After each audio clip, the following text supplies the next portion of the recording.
Okay, so the Prophet ﷺ did not want to allow Ali to do that. But it's not just, as I said, what just the author says. Many of the ulama said it's because it is the daughter of Abu Jahal. Now, the main point that I want to get at here, brothers and sisters, is that a lot of people use this as invalidating polygyny. You see, the Prophet ﷺ didn't allow Fatima. It hurts Fatima. Therefore, if a woman is going to be hurt, any woman, if her husband wants to marry, therefore this is not good to do it. Most women say, we're not saying it's haram, but look at what the Prophet ﷺ did. Of course I'm going to get hurt, therefore it's allowed for me to say that and for you to not get married because I'm going to get hurt. Fatima got hurt. This hurts the Prophet ﷺ, therefore you're not getting married. So the question is, again, alright, so why some of the ulama said that it's because it was specifically the daughter of Abu Jahal. That's the whole point here why Fatima was hurt, because of what Abu Jahal did long time ago when he put the guts of the camel. And it was Fatima who removed the guts of the camel from the Prophet's back. And she saw the animosity and evil that he had towards the Prophet, towards her father. But again, the point is that a lot of the liberals and a lot of the simpy imams, sadly, and I'm not trying to disrespect anyone, but we are washing down Islam so badly. It's not even funny. At least we should just not say anything. Just keep our mouth shut and just say, hey, I don't want to comment on this thing. Not try to justify our weaknesses and our lack of following the rule of Allah. For first of all, the Prophet himself was married to so many women. Do you think their wives were happy? His wives were like jumping up and down when he got married? No, Aisha was very upset when he would get married. She was jealous. Okay? So Prophet himself, but he said, I'm not making halal haram. It's just that whatever hurts Fatima hurts me. What hurts Fatima? Is it polygyny? Is it the fact that Fatima knows that Ali is with another woman? Or is it hurting her that he's trying to marry the wife of Abu Jahal? This is the question that we need to understand. Because the liberals are using this too, and they're pushing and they're using evidence, and the brothers are like, yeah, okay, well then we're not marrying ever again.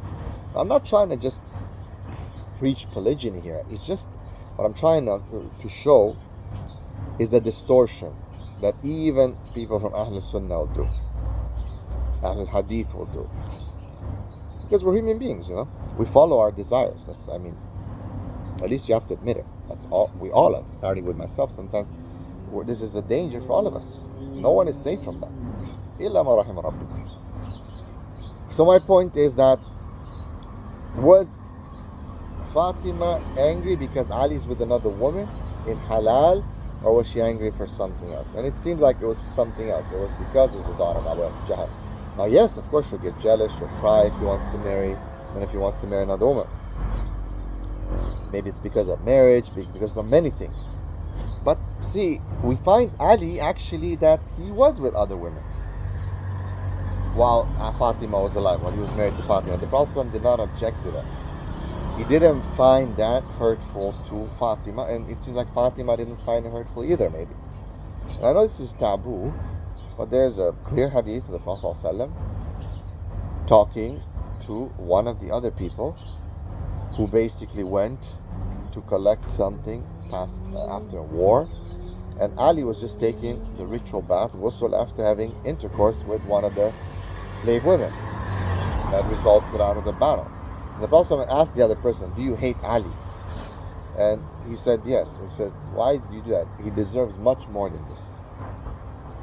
So we see that he was intimate with another, which is halal at that time. Obviously there was the slave women. Men would be allowed to be intimate with those that were malakat ayman. We know that very clearly. So he was with other women. It was just that it was not a marriage to Abu Jahal's daughter. I know this is taboo, and I know it can hurt a lot of people when they don't understand the context, the culture, the time, the place, the war conditions and all that. We're living in the 21st century, sipping chai latte from a plastic bag.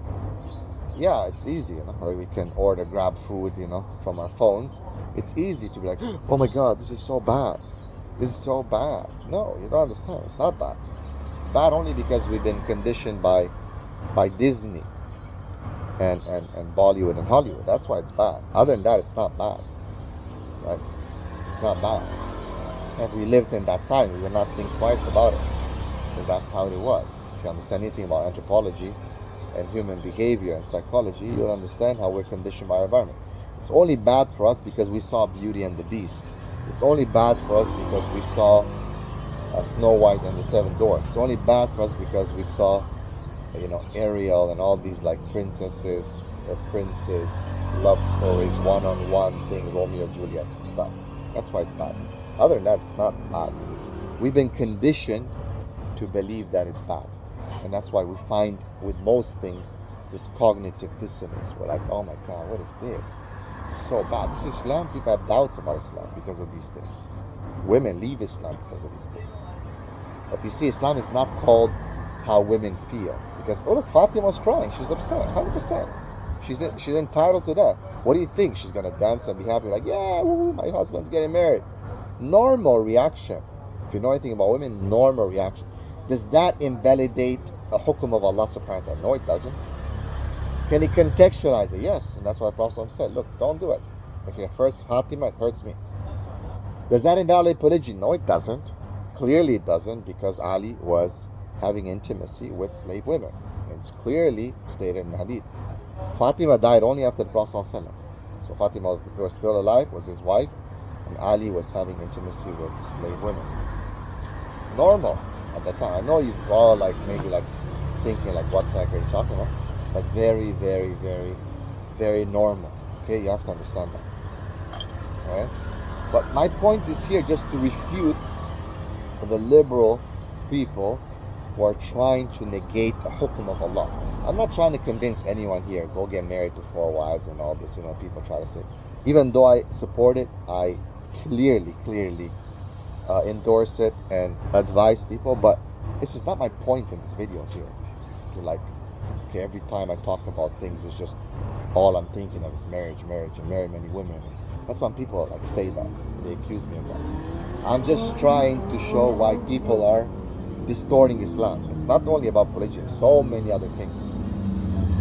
Jihad, for example. Other things that are distorted in Islam. I'm not saying you have to do it. All I'm saying is don't lie about it. Don't lie about it. That's it. Don't lie about it. Simple. Don't distort, don't change the rulings of Allah. Because you're in very big danger. Hey, you want to not practice, you want to not do something, whatever, it's up to you. Ain't nobody gonna be able to force you. But do not change the rulings of Allah to kiss the backs of other people, non-Muslims, to impress them and all that. Don't do that. Then just follow the hadith of Prophet ﷺ. مَنْ كَانَ يُؤْمِنُ بِاللَّهِ وَالْيَوْمِ الْآخِرِ فَلْيَقُلْ خَيْرًا أَوْ لِيَصْمُتْ. Whoever believes in Allah and the last day, let him say something good or just shut up. Just don't talk, just shut up. It's better for you to shut up. That's my advice to many of the da'is and ulama of today. Just shut up. I know it sounds rude, but that's what it means. It's not, I'm just conveying بَلِّغُ عَنِّي وَلَوْ آيَةً. My ayah to some of the du'at of today on YouTube is just shut up. It's better not for you not to talk. Just don't talk and just stick to what you have. Talk about salah, siyam, sahaba, nice things, see beautiful things, no problem. Talk about fasting, prayers, zakat, charity, good relations with neighbors, about being kind to people, to elders, to youth, to animals, to plant trees. All these things are good. It's all khair. But at least do not then distort the much later part, a lot of the message that's left. Just don't distort it. Because Allah says, أَفَتُؤْمِنُونَ بِبَعْدِ الْكِتَابِ وَتَكْفُرُونَ بِبَعْدِ. Do you believe in part of the book and disbelieve in part of the other book? Part of the other part of the book, i.e. the Quran. So just leave it, khalas. Just drop it, just don't say anything, don't talk about it, just let it be, and that's it, khalas. It's better for you. من كان يؤمن بالله واليوم الآخر فليقل خير أو يصمت. Simple. I'll leave it at that for today. بارك الله فيكم وجزاكم الله خير. اللهم اغفر لنا وارحمنا وارزقنا واعف عنا إنك على كل شيء قدير وتب علينا إنك أنت التواب الرحيم. السلام عليكم ورحمة الله وبركاته.